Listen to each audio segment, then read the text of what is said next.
Baik, terima kasih atas kesempatannya. Saya perwakilan dari kelompok 4 mempresentasikan simulasi saham. Kelompok 4 beranggotakan yang pertama Dian Salsabila dengan NIM 2018 210 254, yang kedua Lukman Hakim dengan NIM 2018 210 256, yang ketiga Nadia Hasani dengan NIM 2018 210 262, dan yang keempat Feranita Saputri dengan NIM 2018 210 271. Perkenalkan, nama saya Dian Salsabila dengan NIM 2018 210 254. Di sini saya akan mempresentasikan simulasi saham. Saham yang saya gunakan adalah dari PT AS Hardware Indonesia Tbk. Di sini saya akan menganalisis saham dengan dua metode, yaitu yang pertama analisis fundamental dan yang kedua dengan analisis teknikal. Yang pertama, apa yang dimaksud dengan analisis fundamental itu? Analisis fundamental merupakan analisis yang menggabungkan antara analisis ekonomi, industri, dan perusahaan untuk memperoleh gambaran mengenai harga wajar saham dan memproyeksikan nilainya di masa yang akan datang. Dalam konteks ekonomi, analisis fundamental mungkin memfokuskan pada data ekonomi untuk menilai pertumbuhan ekonomi saat ini dan pada masa yang akan datang. Terdapat beberapa alat untuk mengukur dalam analisis fundamental. Yang pertama, EPS atau Earning Per Share. EPS pada PT AS Hardware Indonesia Tbk ini mengalami penaikan pada tahun 2018 ke tahun 2019. EPS pada tahun 2018 sebesar Rp56,31 dan EPS 2019 sebesar Rp60,82. Kita bisa melihat bahwa EPS mengalami kenaikan, maka laba untuk setiap saham semakin besar atau meningkat. Sebaiknya saham ini atau saham PT AS Hardware ini dimasukkan dalam daftar beli. Selanjutnya yang kedua, alat untuk mengukur dalam analisis fundamental yaitu PER atau Price to Earning Ratio. PER pada PT AS Hardware Indonesia ini mengalami peningkatan pada tahun 2018 ke tahun 2019. PER pada tahun 2018 sebesar 52,74 kali, sedangkan PER pada tahun 2019 sebesar 82,59 kali. PER menunjukkan bahwa masih terdapat kemungkinan bahwa harga saham itu akan naik, maka sebaiknya saham ini tidak dimasukkan dalam daftar beli. Alat pengukur analisis fundamental yang ketiga yaitu EPSGR atau Earning Per Share Growth. EPSGR dari saham PT AS Hardware Indonesia Tbk mengalami penurunan. EPSGR pada tahun 2018 sebesar 23,51%,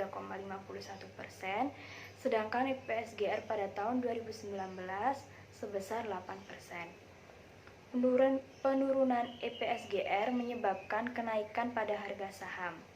Perusahaan perlu mempertahankan pertumbuhan laba untuk menarik para investor. Yang keempat yaitu DPS atau Dividend Per Share.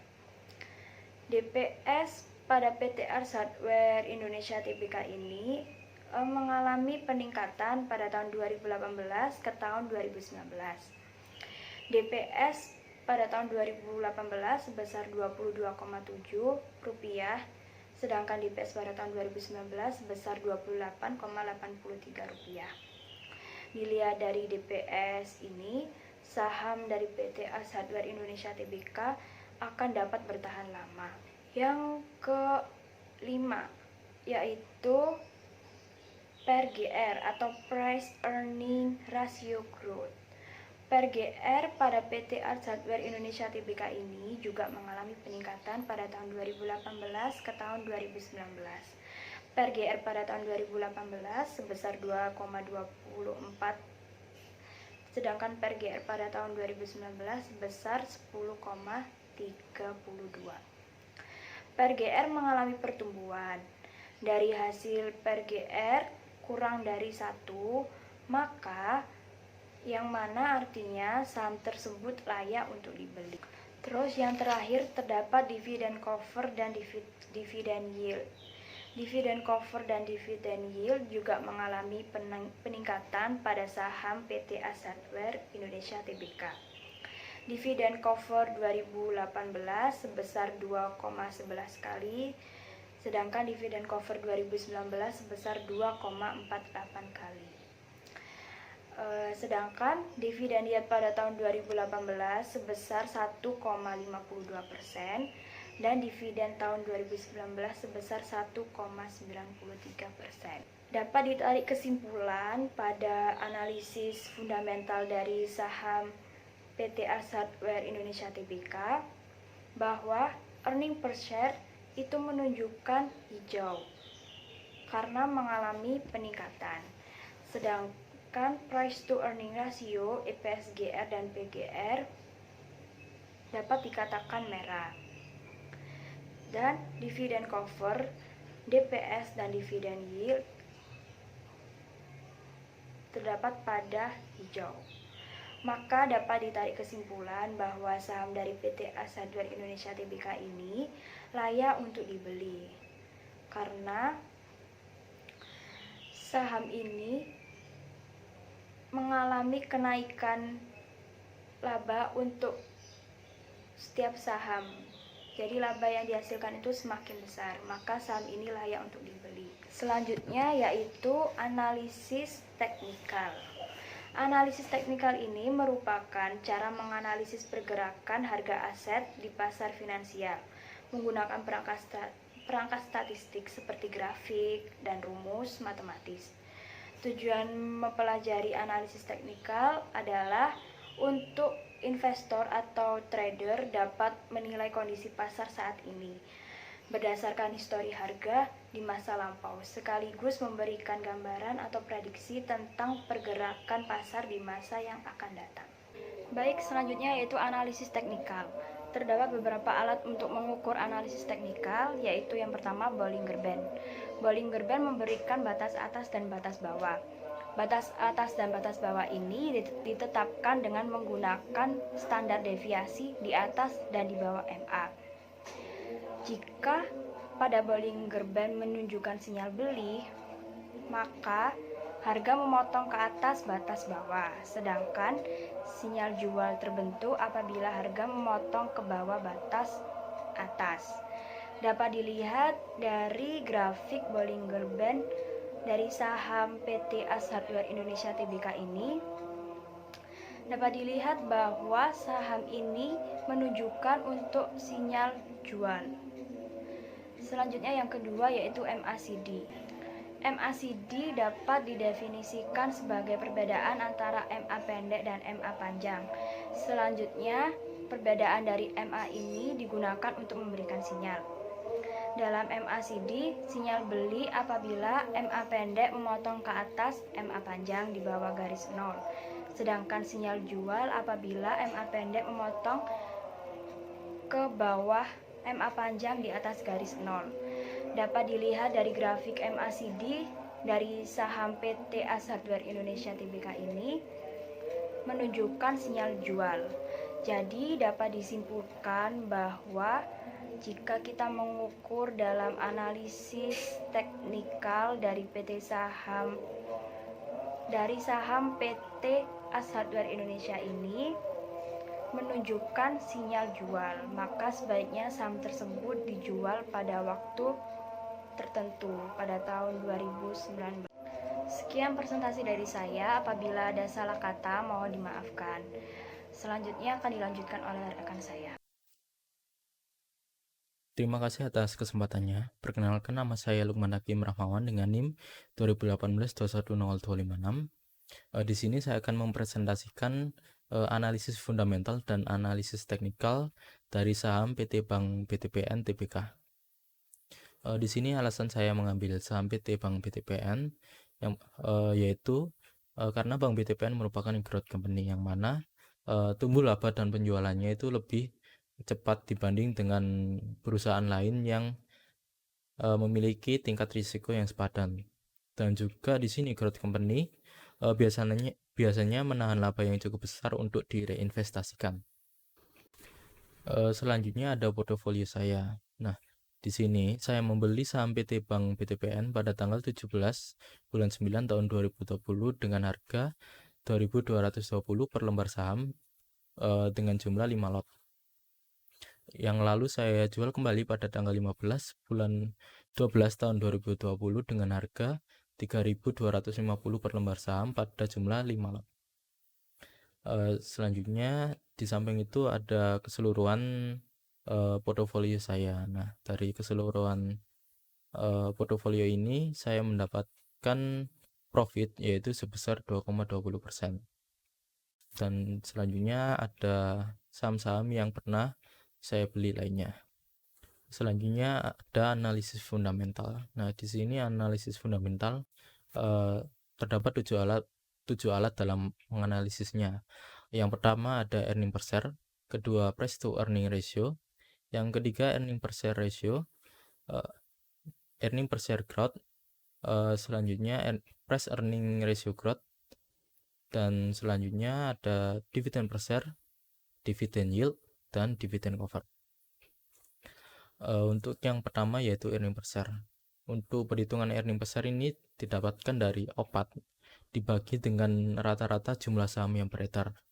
Nah, untuk tahun 2018 ditemukan earning per share yaitu Rp312. Dan pada tahun 2019 ditemukan jumlah earning per share yaitu sebesar Rp324. Nah, di sini artinya earning per share mengalami peningkatan, yang mana investor akan pada tahun 2019 akan keuntungannya akan bertambah. Selanjutnya ada price to earning ratio. Pada price to earning ratio ini perhitungannya yaitu harga pasar saham sekarang dibagi dengan laba per lembar saham. Nah, untuk tahun 2018 price to earning ratio-nya yaitu sebesar 11 kali. Dan pada tahun 2019 yaitu sebesar 10 kali. Di sini artinya price to earning ratio mengalami peningkatan karena di sini price to earning ratio mencerminkan beberapa kali perusahaan tadi itu sahamnya harga sahamnya melebihi dari EPS, yang mana sebagai investor maka akan mencari price to earning ratio yang lebih rendah. Selanjutnya ada earning per share growth. Nah, cara perhitungannya yaitu EPS sekarang dikurangi dengan EPS sebelumnya dibagi dengan EPS sebelumnya dikali 100%. Nah, untuk tahun 2018 ditemukan earning per share growth-nya yaitu sebesar 47%. Dan pada tahun 2019 ditemukan earning per share growth-nya yaitu 4%. Nah, di sini artinya perusahaan mengalami penurunan baik itu secara ekonominya maupun kinerjanya. Maka dari itu di sini para investor harus berhati-hati pada perusahaan yang earning per share growth-nya menurun atau cenderung menurun. Selanjutnya ada price earning ratio growth. Nah, untuk perhitungannya yaitu caranya price to earning ratio dibagi dengan earning per share growth-nya. Nah, untuk tahun 2018 ditemukan per growth-nya yaitu sebesar 0,23. Dan untuk tahun 2019 ditemukan yaitu 2,5. Nah, di sini artinya pertumbuhan dari per ini mengalami peningkatan yang mana harus dihindari oleh investor. Di sini price earning ratio growth ini alangkah lebih baik untuk mencari yang jumlahnya lebih kecil atau kurang dari 1 jumlahnya. Selanjutnya ada dividen per share. Nah, untuk cara perhitungannya yaitu dividen tunai yang dibayarkan dibagi dengan rata-rata jumlah saham yang beredar. Nah, untuk tahun 2018 ditemukan dividen per share Bank BTPN ini Rp97. Nah, namun untuk tahun 2019 ini Bank BTPN tidak membagikan dividennya sama sekali.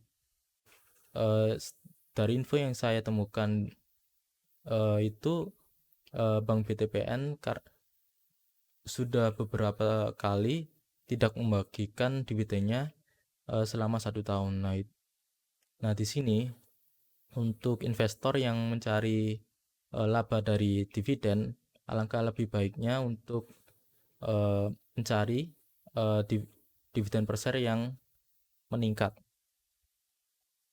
Nah, selanjutnya ada dividen yield. Dividen yield perhitungannya yaitu dividen per share dibagi dengan harga pasar saham sekarang dikali dengan 100%. Nah, untuk tahun 2018 ditemukan dividen yield-nya yaitu sebesar 7,87%. Dan untuk tahun 2019, nah di sini karena dividennya tidak dibagikan, maka tidak ditemukan dividen yield-nya untuk tahun 2019. Sama untuk dividen cover. Sebelumnya di sini dividen cover perhitungannya didapat dari EPS dibagi dengan DPS. Nah, untuk tahun 2018 ditemukan yaitu sebesar 3,21 kali. Dan pada tahun 2019 tidak ditemukan karena seperti yang diketahui tadi bahwa di sini Bank BTPN pada tahun 2019 tidak membagikan dividennya. Selanjutnya ada checklist kekuatan finansial dari PT Bank BTPN. Nah, di sini yang pertama untuk earning per share yaitu berada pada posisi hijau karena mengalami peningkatan pada tahun 2018 ke 2019. Sama untuk price to earning ratio di sini price to earning ratio dari 2018 yang awalnya 11 kali menjadi 10 kali pada tahun 2019. Namun untuk EPS growth-nya di sini mengalami penurunan. Di sini alangkah baiknya untuk dihindari untuk perusahaan yang memiliki EPS growth-nya itu rendah atau cenderung menurun. Sama untuk per growth-nya di sini ketika perusahaan mengalami peningkatan dalam per growth-nya, alangkah baiknya untuk dihindari karena harganya akan cenderung naik. Nah, untuk DPS karena pada tahun 2019 ini PT Bank BTPN tidak membagikan dividennya, alangkah baiknya untuk investor yang ingin mencari labanya pada dividen untuk menghindari membeli saham dari Bank BTPN ini. Karena di sini dari info yang didapatkan bahwa Bank BTPN jarang sekali membagikan dividennya. Sama juga untuk dividen cover dan dividen yield. Jadi kesimpulan yang saya bisa ambil dari analisis fundamental ini, untuk investor yang ingin mencari laba dari PT Bank BTPN ini bisa dibilang layak dibeli untuk mencari laba dari penjualan sahamnya. Namun untuk mencari laba dari dividen, alangkah baiknya untuk dihindari membeli saham ini. Selanjutnya untuk analisis teknikal. Nah, di sini analisis teknikal saya menggunakan 2 indikator yaitu Bollinger Band dan MACD. Nah, untuk Bollinger Band sendiri di sini bisa rekan-rekan lihat dari grafik ini, sinyal beli terbentuk bila harga memotong ke atas batas bawah. Dan dari grafik ini bisa kita lihat pada lingkaran sinyal beli. Nah, selanjutnya untuk sinyal jual di sini terbentuk bila harga memotong ke bawah batas atas. Nah, ini bisa kita lihat sinyal jual pada lingkaran merah. Selanjutnya untuk MACD di sini sinyal beli bisa kita lihat pada grafik terjadi ketika garis MA pendek memotong ke atas garis MA panjang dan berada di bawah garis 0. Selanjutnya untuk sinyal jual bisa kita lihat pada lingkaran merah. Di sini terjadi apabila garis MA pendek memotong ke garis motong ke bawah garis EMA panjang di atas garis 0. Sekian untuk presentasi dari saya. Selanjutnya akan dilanjutkan oleh rekan saya. Terima kasih. Terima kasih atas kesempatannya. Perkenalkan, nama saya Nadia Hasani dengan NIM 2018-210262. Jadi di sini saya memilih saham PT Pauluk Investasi Internasional. Alasan saya memilih PT tersebut yang pertama termasuk growth company. Growth company yaitu perusahaan yang memiliki banyak peluang investasi dengan tingkat keuntungan di atas biaya modal perusahaan atau WACC.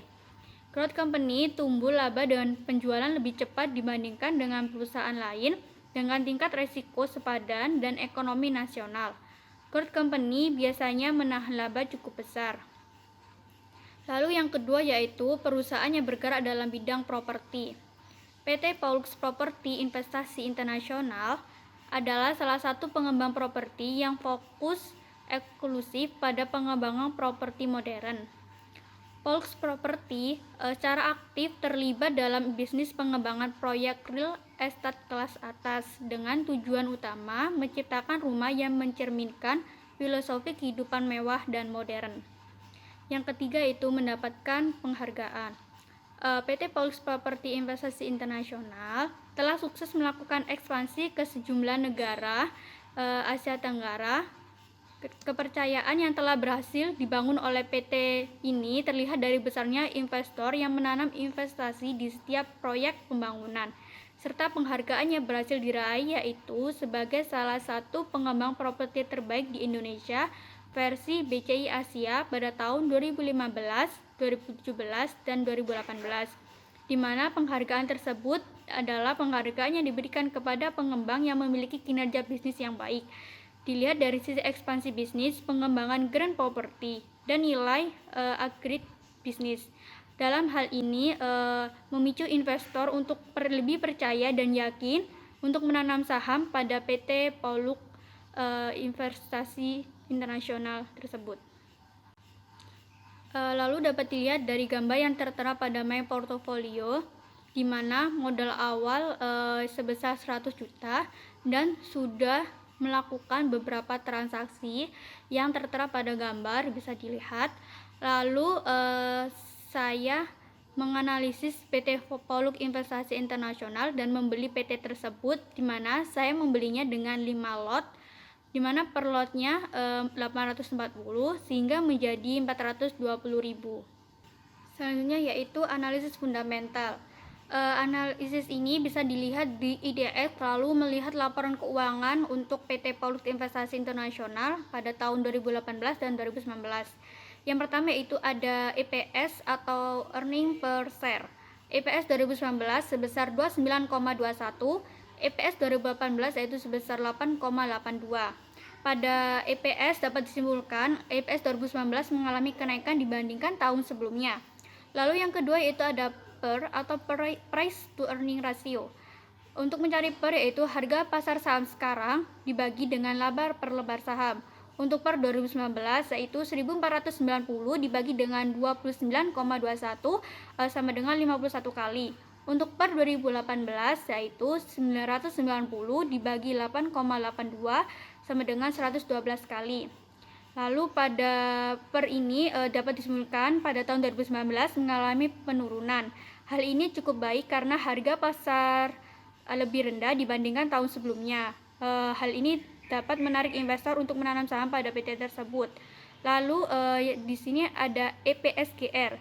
Cara mencari EPSGR yaitu EPS sekarang dikurangi EPS sebelum dan dibagi dengan EPS sebelumnya. Untuk EPS 2019 yaitu 29,21 dikali 8,82 dibagi dengan 8,82 dikali 100% sama dengan 2,31%. Begitu pula dengan EPSGR 2018 yaitu 8,82 dikurangi 7,94 dibagi 7,94 dikali 100 sama dengan 0,11%. Pada earning per share growth mengalami kenaikan harga saham dibanding tahun sebelumnya. Hal ini dipandang sebagai indikator utama kinerja harga saham Dengan kata lain, jika EPS meningkat selama beberapa periode dan diproyeksikan meningkat di masa datang, berharap harga saham akan naik juga guna untuk menarik investor. Lalu perusahaan juga harus mempertahankan pertumbuhan laba yang stabil dalam waktu yang lama. Lalu ada DPS, dividen per share. Untuk mencari DPS yaitu dividen tunai yang dibayarkan dibagi dengan rata-rata jumlah saham beredar. Untuk DPS 2019 yaitu 110 miliar 620 juta dibagi dengan 1870,62 dan ketemulah 59,13. Untuk DPS 2018 ketemulah dengan 77,93. Dapat disimpulkan untuk DPS mengalami penurunan dibandingkan tahun sebelumnya. Lalu selanjutnya itu ada PERGR, Price Earning Ratio Growth. Untuk mencari PERGR yaitu PER dibagi dengan EPSGR. Untuk PERGR 2019 yaitu 51 dibagi 2,31%, ketemulah 22,07. Untuk 2018 yaitu 112 dibagi 0,11% dan ketemulah 1008. Pada PRGR mengalami penurunan dibandingkan tahun sebelumnya. Lalu ada dividen cover. Dividen cover cara mencarinya itu EPS dibagi dengan DPS. Untuk dividen cover 2019 yaitu 29,21 dibagi dengan 59,13 dan ketemulah 0,49 kali. Untuk dividen cover 2018 yaitu 8,82 dibagi dengan 77,93 dan ketemulah 0,11 kali. Hal ini dapat simpulkan bahwa dividen cover mengalami kenaikan dibandingkan dengan tahun sebelumnya. Lalu yang terakhir yaitu dividen yield.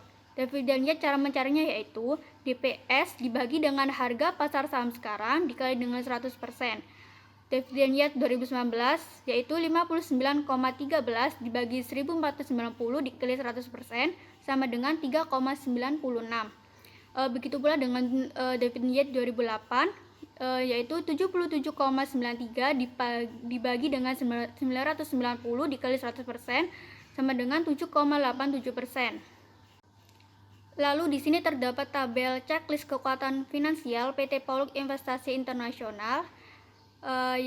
Tabel ini yaitu untuk menentukan apakah saham tersebut layak untuk dibeli atau tidak layak untuk dibeli. Dan dapat dilihat pada tabel yang tertera bahwa EPS per EPSGR, PRGR, dan dividen cover berada pada kolom hijau, sedangkan DPS dan dividen yield pada kolom merah. Hal ini dapat disimpulkan bahwa saham ini layak untuk dibeli. Lalu selanjutnya itu ada analisis teknikal. Yang pertama ada grafik Bollinger Band.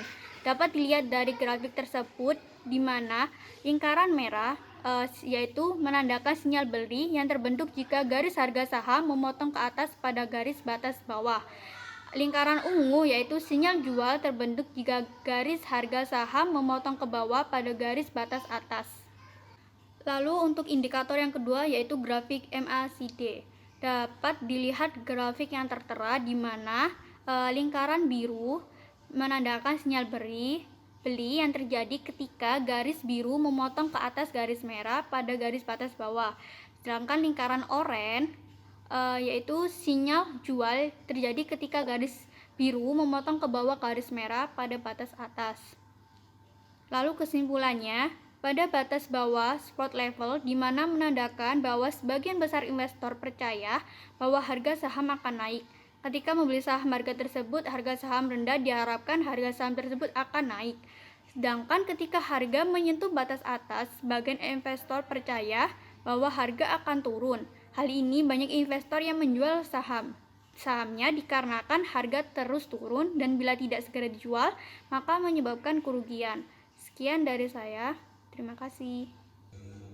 Terima kasih atas kesempatannya. Perkenalkan, nama saya Feranita Saputri dengan NIM 2018-210-271. Di sini saya akan menganalisis saham PT Bank Sentral Asia (TBK) secara analisis fundamental dan analisis teknikal.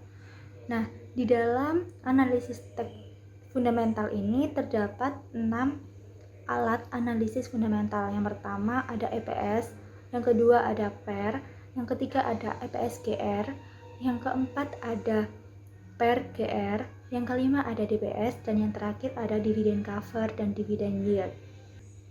Yang pertama, alasan saya memilih BBCA ini karena sahamnya merupakan growth company, di mana saham yang growth company itu tumbuh laba dan penjualannya lebih cepat dibanding perusahaan lain dengan tingkat risiko sepadan dan ekonomi nasional.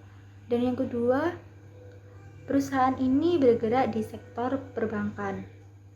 Selanjutnya yaitu inilah portofolio saya yang di sebelah kiri itu terdapat ketika saya menjual dan membeli saham BBCA ini, dan yang sebelah kanan yaitu portofolio secara keseluruhan. Yang pertama yaitu menghitung earning per share dan earning per share growth rate. Nah, untuk menentukan EPS yaitu dengan cara opat dibagi dengan rata-rata jumlah saham. Untuk EPS BBCA sendiri ini pada tahun 2018 sebesar Rp1.042,58 dan di tahun 2019 sebesar Rp1.159,43. Dan selanjutnya yaitu menghitung EPS growth rate. Untuk menentukan EPS growth rate sendiri ini dengan cara EPS sekarang dikurangi EPS sebelumnya dan dibagi dengan EPS sebelumnya dikali 100%. Untuk saham BBCA sendiri ini pada tahun 2018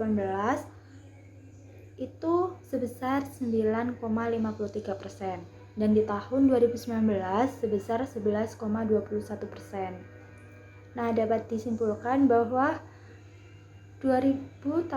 tahun 2018 ke tahun 2019 EPS ini mengalami peningkatan. Berarti keuntungan yang diperoleh investor per lembar sahamnya itu semakin besar dan perusahaan mampu menghasilkan kenaikan laba bersih. Dan untuk EPS growth rate sendiri mengalami peningkatan juga. Nah, selanjutnya yaitu price to earning ratio dan price to earning ratio growth. Untuk menentukan PER sendiri itu dengan cara harga pasar saham sekarang dibagi laba per lembar sahamnya. Untuk saham BBCA sendiri pada tahun 2018 sebesar 25 kali dan tahun 2019 sebesar 29 kali. Hal ini menunjukkan price to earning ratio sendiri itu mengalami peningkatan, yang artinya harga saham di BBCA ini semakin mahal atau saham BBCA sendiri ini memiliki banyak peminat. Nah, selanjutnya yaitu price to earning ratio growth. Untuk menentukan PER growth sendiri dengan cara PER dibagi EPS growth, di mana untuk saham BBCA sendiri ini pada tahun 2018 sebesar 2,63% dan tahun 2019 sebesar 2,59%. Selanjutnya yaitu dividen per share.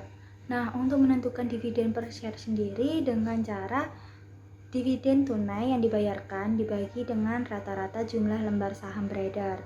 Pada tahun 2018, saham BBCA sendiri ini sejumlah 340 per sahamnya. Dan tahun 2019 sebesar 555 per saham.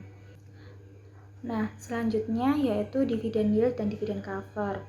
Untuk menentukan dividend cover sendiri itu dari laba per saham dibagi dengan dividen per sahamnya.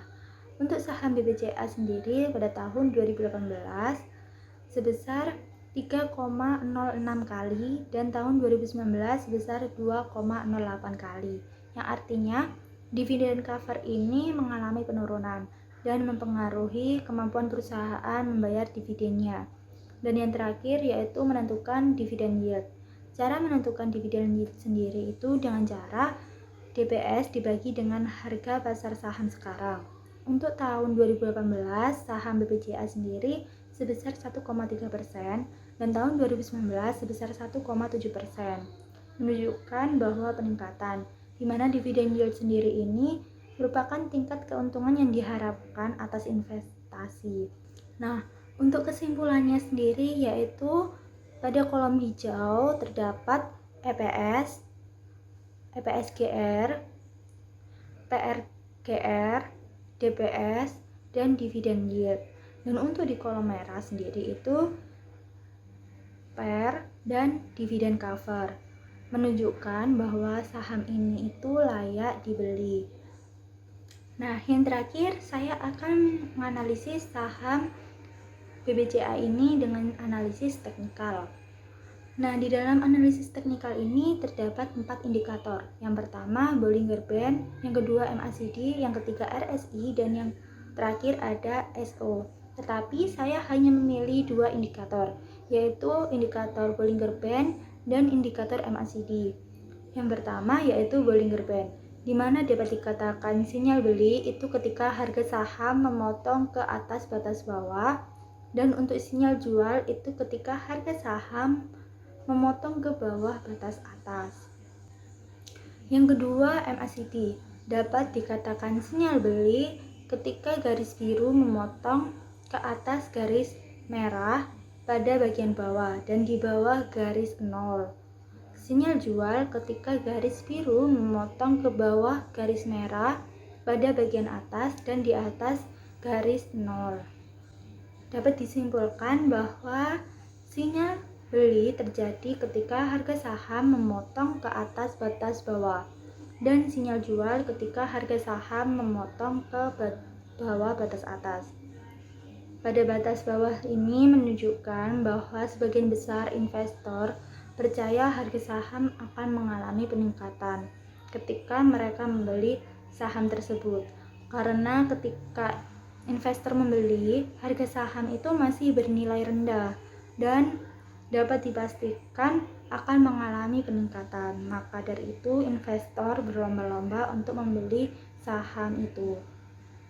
Dan begitu pun juga sebaliknya, ketika harga saham menyentuh batas atas, maka investor percaya bahwa harus menjualnya karena diperkirakan harga saham itu akan terus menurun. Dan para investor takut mengalami kerugian, dengan begitu para investor menjual saham tersebut. Terima kasih, sekian presentasi dari kelompok 4. Wassalamualaikum warahmatullahi wabarakatuh.